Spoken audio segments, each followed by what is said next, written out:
Hello, detective. Hello, please sit down. So tell me, what happened to you? Well, detective, you see, I lost my hat. Oh, okay. Where have you last seen it? Well, you see, I went to the park, like every Sunday. After church, of course. My mother, she was a devoted Catholic. She would always tell us to go to the church on Sundays. And you now see, it has been 30 years since she's been 6 feet under, and I still remember to go to the church every Sunday. As a young lad, I was always, can you please get where in the park you lost your hat? So like I was saying, before you interrupted me, I went to the park on Sunday. It was a truthfully wonderful afternoon. The birds were singing their merry songs, and I got lost in my own thoughts. The park is a very significant place to me, detective. It is where I met my first wife, Samantha. Oh, how beautiful she was. And less angry too. I remember how we first kissed under the willow and promised we would always be together. Well, of course, that didn't last long. See, Samantha filed for divorce, and when I asked her why, she just said, because you talk too much. Can you believe it? Me?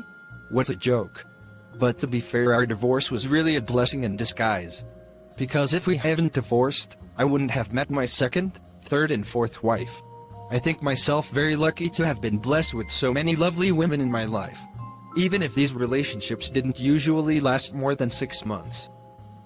Could you please tell me where you lost your hat? Well, of course I could, but if you keep interrupting me, I might not be able to.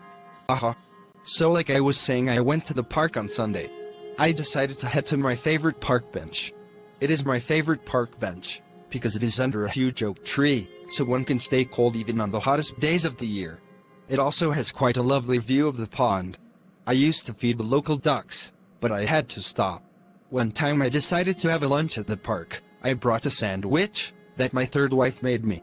I sat on the bench in my usual spot and started eating. The ducks of course saw me and thought I was there to feed them. I tried explaining to them that the sandwich was my lunch, but as if they couldn't hear me, one of them jumped on my lap and stole my sandwich. It is pretty sad to be mugged by a duck. What a truthfully touching story, but what about the hat?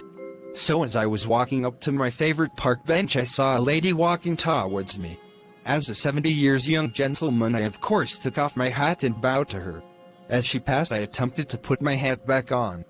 But a strong gust of wind appeared out of nowhere and swept my hat out of my hand.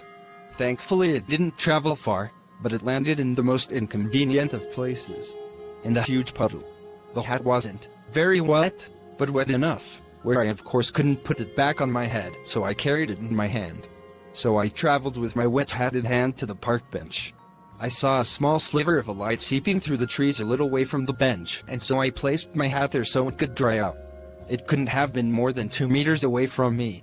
I am very careful with my possessions, ever since we had a mole infestation.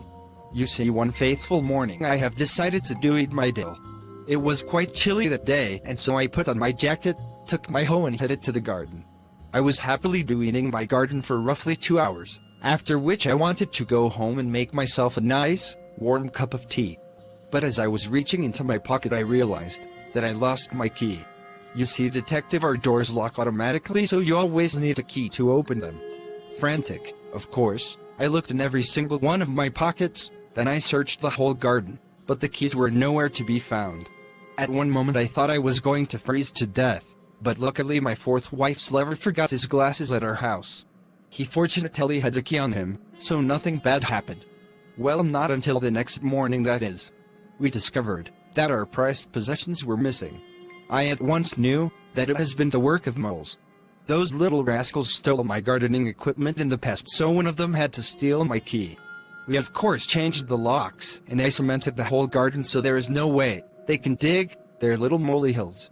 So you last saw your hat in the park 2 meters from your favorite park bench? Is that what you are telling me? Yes, detective. As I was sitting on the bench, I saw my old mate Richard. I haven't seen him in 10 years, so we quickly started talking. Richard is a scientist, Big name in the scientific field, he told me. I of course have absolutely no idea about science. I was never the sharpest of students. Well, anyway, to return to Richard, he has launched an experiment in which he is trying to teach monkeys to write on a typewriter. You see, he is also a writer, and so he hopes to save money on printing. He told me that the results were mixed though.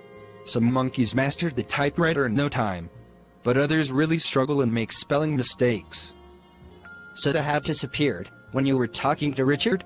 No, not necessarily. When we were done with our conversation, I decided to take a nap. Park benches are surprisingly comfy, you know. I have absolutely no idea for how long I was sleeping, but when I woke up, it was already getting dark. But worst of all, I couldn't find my hat. All right.